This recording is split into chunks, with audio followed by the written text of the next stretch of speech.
લોકસભામાં 12 કલાકની ચર્ચા બાદ વકફ સુધારા બિલ પાસ કરવામાં આવ્યું છે। મતદાનમાં 520 સાંસદોએ ભાગ લીધો, જેમાં 288 સાંસદોએ પક્ષમાં મતદાન કર્યું, જ્યારે કે 232 સાંસદોએ તેના વિરોધમાં મતદાન કર્યું।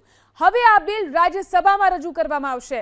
વકફ સંશોધન બિલ અંગે ચર્ચા દરમિયાન અમિત શાહે સ્પષ્ટ કર્યું કે વોટ બેંક માટે લઘુમતીઓને ડરાવવામાં આવ્યા। વકફમાં એક પણ ગેર ઇસ્લામિક સભ્ય નહીં હોય। અમિત શાહે ત્યાં સુધી કહ્યું કે વકફનો અર્થ જ થાય અલ્લાહના નામે પવિત્ર કામ માટે સંપત્તિ દાનમાં આપવી।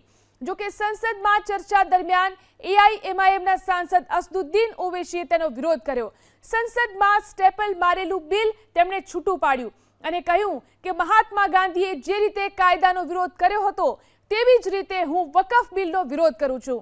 જો કે આજે રાજ્યસભામાં વકફ સુધારા બિલ પર ચર્ચા કરવામાં આવશે, જેમાં ભાજપ તરફથી સુધાંશુ ત્રિવેદી, રાધા મોહન દાસ અગ્રવાલ સહિત 6 થી 8 સ્પીકર ભાગ લેશે, તો કોંગ્રેસ તરફથી બોલશે અભિષેક મનુ સંઘવી, ઇમરાન પ્રતાપગઢી, નાસિર હુસૈન અને ટીએમસી તરફથી સુષ્મિતા દેવ તેમાં સ્પીકર તરીકે હાજર રહેશે। पक्ष में 288, विपक्ष में 232। बहुमत प्रस्ताव के पक्ष में है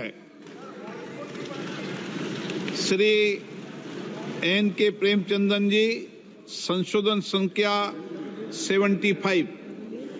Sir, I am moving the amendment. प्रश्न है कि श्री एन के प्रेमचंदन द्वारा प्रस्तुत संशोधन संख्या 75 को स्वीकृत किया जाए।